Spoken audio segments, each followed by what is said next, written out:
చాలా సంవత్సరాలు బట్టి ఈ పైరసీ అనే మహమ్మారిని ఆ బారిన పడ్డా మేమంతా ఎలా తప్పించుకోవాలి, ఎలా బయటపడాలి అని చాలా వర్రీ అవుతుండేవాళ్ళం.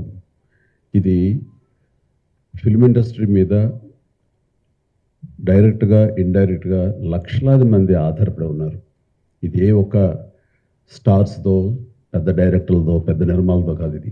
ఒక లైట్ బాయ్ దగ్గర నుంచి, చిన్న మేకప్ మ్యాన్ దగ్గర నుంచి, థియేటర్స్ దగ్గర గేట్ కీపర్ దగ్గర నుంచి ప్రతి ఒక్కళ్ళు ఇండస్ట్రీ మీద ఆధారపడి ఉన్నారు. ఇంతమంది కష్టాన్ని ఒకడు అప్పనంగా వచ్చి దోచుకుంటుంటే, దౌర్జన్యంగా వాడు ఎదురు సవాళ్ళు ఇసురుతుంటే ఇది తట్టుకోలేని పరిస్థితి.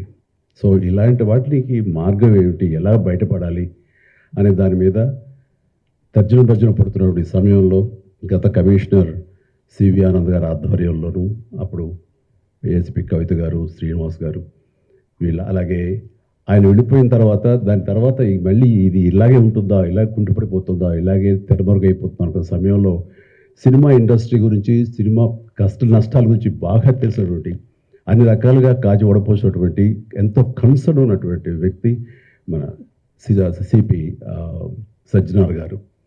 ఆయన చూపించిన చొరవకి, ఆయన పెర్సిస్టెంట్ ట్రయల్స్కి మిగతా ఆఫీసర్స్ అందరూ సహకరించిన దానికి ఈ రోజున ఎవడైతే ఛాలెంజ్, ఏ పైరేట్ అయితే కనుక ఛాలెంజ్ విసిరేయడో దమ్ముంటే చూసుకోండి అతన్ని ఈ రోజున పట్టుకోవడానికి వారు సహకరించారు.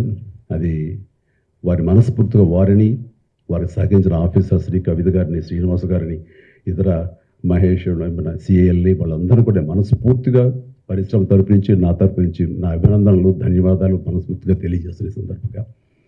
అండ్ ఆ తర్వాత ఇది ఇలాగే ఆగిపోకుండా కొనసాగే విధంగా పరిశ్రమ ఒక్కటిగా ఉంటూ, ఆ రోజు సినిమా తీసావు, రిలీజ్ అయిపోయింది, దానికి మన బాధ లేదు అనుకోకుండా ప్రతి ఒక్కరు కూడా ఇది మన పరిశ్రమ, ఇక్కడ ఎంతో లబ్ధి పొందాము, దీనివల్ల మనం అభివృద్ధిలోకి వచ్చాము, దీన్ని కాపాడవలసిన బాధ్యత మన అందరికీ ఉందని ఒక సంఘటితంగా ఒక్కటై పోలీసు వారిని ఆశ్రయించి వాళ్ళ సహకారం తీసుకుంటూ, వాళ్ళకి మనం కాంప్లిమెంట్ చేస్తూ ఇలా ఒకళ్ళొకరు సమన్వయపరుచుకుంటే కనుక ఖచ్చితంగా ఇది ఏదో రోజుకి ఇది రూపు మాపడానికి మన ప్రయత్నం మనం చేయొచ్చు. అండ్ ఇది ఈ రోజున గ్రేట్ అచీవ్మెంట్, ఈ ఐబొమ్మ నిర్వాహకుని పట్టుకోవటం. అలాగే last time Madras Tamil blasters అని అతన్ని పట్టుకోవటం. అలాగే లాస్ట్ టైం మనకి సివి ఆనంద్ గారు చెప్పిన దాని ప్రకారం ఒక 22 ఏళ్ల కుర్రవాడు, ఇంటర్మీడియట్ చదివిన కుర్రవాడు, బీహార్ నుంచి వాడు దాదాపుగా ఎన్నో వందల సినిమాలు వాడు పైరసీ చేసి ఎంతో పెద్ద నష్టం కలిగజేశాడు. ఈ సంవత్సరం ఆరంభంలో కూడా దిల్ రాజు గారి గేమ్ చేంజర్ దగ్గర నుంచి తండేల్ అనే సినిమా కానీ, ఇలాగా కింగ్డమ్ అనే సినిమా, ఓజీ, ఇలాంటివన్నీ కూడా దీన్ని బారిన పడి చాలా పెను నష్టం జరిగింది. రేపొద్దున రాజమౌళి గారు చాలా పెద్ద సినిమా తీయబోతున్నారు. ఆయన అలాంటి వ్యక్తి మూలంగా మన తెలుగు సినిమా ఖ్యాతి ఖండాంతరాలకి వెళుతుంది. అలాంటి జరుగుతున్నప్పుడు ఇది పెను సవాల్గా ఉంటుంది, పెను ముప్పుగా ఉంటుంది కూడా మనకి. సో మమ్మల్ని అర్థం చేసుకున్నారు, మా బాధను అర్థం చేసుకున్నారు. ఇవన్నీ సాధించాల్సింది ప్రభుత్వాలు, అక్కడ పోలీస్ డిపార్ట్మెంట్లు. సో వాళ్ళు చేసి చాకచక్యంగా చేసి ఎంతో సమర్థవంతంగా ఈ సహకరించి ఇది రాబట్టినందుకు 2-3 months బ్యాక్ ఇక్కడే సివి ఆనంద్ గారిని కూడా కలిసాం. అప్పుడు స్టార్ట్ చేసింది ఇప్పుడు Sajjanar garu. Is continuing the fight for us, fight for the piracy. Let me congratulate the Hyderabad police and Telangana police, not just for the Telugu industry. వాళ్ళు చేసిన this thing, what they have done right now, it is for all the Tamil film industry and Hindi film industry. వాళ్ళందరూ కూడా suffer అవుతున్నారు ఎప్పటి నుంచో. In fact ఈ ఐబొమ్మ అనేది అతన్ని క్యాప్చర్ చేసిందిగానే నాకు colleague from Chennai head called. వాళ్ళు ఫోన్ చేసి ఇక్కడ చేయలేంది మీరు చేశారు అక్కడ అని. So let me really congratulate the whole team of the Telangana police and Rajamouli గారు అన్నట్టు, చిరంజీవి గారు అన్నట్టు, ముందు సజ్జనార్ గారు అన్నట్టు, జస్ట్ కేవలం ఒక 20 కోట్ల కోసం కాదు ఇతను చేసేది, వీళ్ళు చేసేది. దీని వెనకాల చాలా పెద్ద international racket is there and international fraud is there. 50 lakh subscribers అన్నారు సజ్జనార్ గారు. సో వాళ్ళ personal data is completely exposed వీళ్ళకి. అండ్ ఐ రిమెంబర్ మా ఇంట్లో కూడా, మా ఫ్యామిలీలో కూడా just about 6 months back 7 months back ఇదే జరిగింది. ఆల్మోస్ట్ ఇంట్లో ఫ్యామిలీ మెంబర్ని ఒక డిజిటల్ అరెస్ట్లో ఆల్మోస్ట్ 2 days పెట్టారు.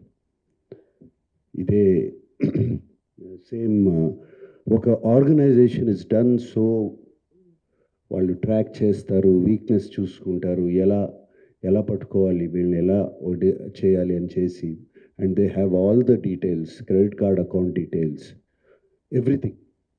అండ్ కేవలం మనం తెలియకుండా ఏదో ఒక వెబ్సైట్ ఏదో దొరికింది, ఇది ఇంట్రెస్టింగ్గా ఉందని చెప్పి వెళతాం. ఇది సినిమాలు చూపించడం అనేది it is a big trap. అది వాళ్ళకేదో మీకు ఫ్రీగా సినిమాలు చూపించాలని కాదు, వాళ్ళకి దీని వెనకాల చాలా పెద్ద ప్లాన్ ఉంది. To make thousands of crores. This 20 crores అన్న సజ్జనార్ గారు అన్నది is a very small amount వాళ్ళకి. అండ్ 3 కోట్లు దొరికిందన్నారు, నాకు తెలిసి వాళ్ళకి జస్ట్ చేంజ్ అది. సో అండ్ నేను ఇంట్లో అప్పుడు మా family member had to approach the police. నాకు ఇలా జరుగుతుంది అంటే ఇమీడియట్గా when police came on line వచ్చినగానే వాళ్ళు 1 సెకండ్లో మాయమైపోయారు. వాళ్ళని ట్రేస్ చేయడం కూడా కుదరలేదు తర్వాత, అంత పకడ్బందీగా ఉన్నారు. సో ఇలా ఫ్రీగా నథింగ్ ఈజ్ ఫ్రీ, రాజమౌళి గారు అన్నట్టు nothing is free. And piracy is illegal, Sajjanar గారు అన్నట్టు. So please take in to mind, take in to caution, ఇవన్నీ చూసుకోండి. అండ్ మీరు ఏదో ఫ్రీగా సినిమా చూస్తున్నారని మాత్రం అనుకోవద్దు, దాని వెనకాల చాలా పెద్ద ప్లాన్స్ ఉన్నాయి. అవి మాత్రం గమనించండి, కేర్ఫుల్గా ఉండండి. And once again I thank the మొట్టమొదటిగా సజ్జనార్ గారికి, అంతకుముందు సివి ఆనంద్ గారికి, entire police department of Hyderabad and తెలంగాణకి మనస్ఫూర్తిగా కృతజ్ఞతలు, ధన్యవాదాలు తెలియజేసుకుంటున్నాను అండి. ఇది సినిమాలో సూపర్ హిట్ సీన్లా ఉందండి. విలన్ ఛాలెంజ్ చేస్తే హీరోలు వితిన్ 2 months తీసుకెళ్ళి కట్కటాల వెనకాల వేయడం అన్నది భస్మాసుర హస్తంలాగా తన తల మీద తనే చేయబెట్టుకున్నాడు. Don't mess up with police, be careful, ఏం మాట్లాడతారు ఏం చేస్తారు అన్నది చాలా గట్టిగా చెప్పారు సజ్జనార్ గారు and the entire police department. Thank you very much sir. ఒకటే చెప్పదలుచుకున్నా అండి, నథింగ్ ఈజ్ ఫ్రీ. మనకి జీవితంలో దొరికే ఏ వస్తువు కానీ ఏ విషయం కానీ ఉచితంగా రాదు. దాని వెనకాల హిడెన్ కాస్ట్ ఉంటుంది. ఆ హిడెన్ కాస్ట్ చాలా భయంకరంగా, చాలా దారుణంగా, చావు వరకు తీసుకెళ్లే వరకు ఉంటుంది. సినిమాలు ఏముంది, ఫ్రీగా చూస్తున్నాం కదా, అంతే కదా, దీంట్లో పెద్దది ఏదో ఉంది అనుకుంటున్నారు. బట్ ఆ పైరసీ సినిమాలు చేసే వాళ్ళు ఏమీ సంఘసేవ చేయట్లేదండి. వాళ్ళు ఫ్రీగా ఏం చేయట్లేదు. అంత పెద్ద పెద్ద వెబ్సైట్లు, అంత పెద్ద పెద్ద సర్వర్స్ అవన్నీ హోస్ట్ చేయాలంటే చాలా ఖర్చు అవుతుంది. దానికంతా ఆ డబ్బు అంతా ఎక్కడి నుంచి వస్తుందండి? మా దగ్గర నుంచి రావట్లేదు డబ్బు. మా సినిమా పైరసీ చేయబడుతుంది, దాని ద్వారా నష్టపోతున్నాం తప్ప మేమేం వాళ్ళకి డబ్బులు ఇవ్వట్లేదు. సో డబ్బు ఎవరు ఇస్తున్నారు వాళ్ళకి? అదంతా రన్ చేయడానికి మీరే ఇస్తున్నారు. మీ పర్సనల్ డేటా అమ్మడం ద్వారా ఇస్తున్నారు. సో ఈ పర్సనల్ డేటా అన్నది చాలామందికి తెలియచ్చు, చాలామందికి తెలియకపోవచ్చు.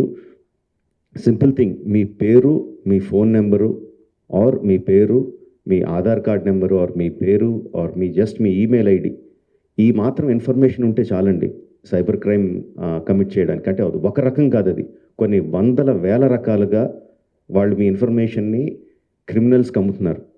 మీ దగ్గర నుంచి మీరు తీసుకోవడానికి జస్ట్ మీ పేరు, ఫోన్ నెంబర్ ఎంటర్ చేస్తే సరిపోద్ది అనుకుంటున్నారు. బట్ ఆ ఇన్ఫర్మేషన్ని వాళ్ళు క్రిమినల్స్కి అమ్ముతున్నారు. ఆ క్రిమినల్స్ చేసే సైబర్ క్రైమ్స్ దాని మూలంగా ఎఫెక్ట్ అయినాయి. ఎన్నోసార్లు ఎన్నో రకాలుగా వీడియోస్లో చూపిస్తున్నాం. జస్ట్ డబ్బులు పోవడం కాదు, ప్రాణాలు పోయే వరకు వెళ్తుంది. సో ప్లీజ్ అండర్స్టాండ్, మాకన్నా కూడా మీరు ఎక్కువ లూజ్ అవుతున్నారు ఈ పైరసీ చేయడం మూలంగా. Please don't get affected. Every one has a choice. కొన్ని ₹100 పెట్టి సినిమా థియేటర్కి వెళ్ళి చూడడం ఒకటి, సంవత్సరానికి కొన్ని ₹100 పెట్టి నెట్ఫ్లిక్స్ లాంటి లెజిటిమేట్ సైట్స్ని సబ్స్క్రిప్షన్ తీసుకొని సినిమా చూడడం ఒకటి, ఫ్రీగా ఈ పైరసీ సైట్లో చూడడం ఒకటి. The choice is yours. లెజిటిమేట్గా చూస్తారా, ఆర్ ప్రాణాల మీదకి తెచ్చుకుంటారా? The choice is yours. Thank you.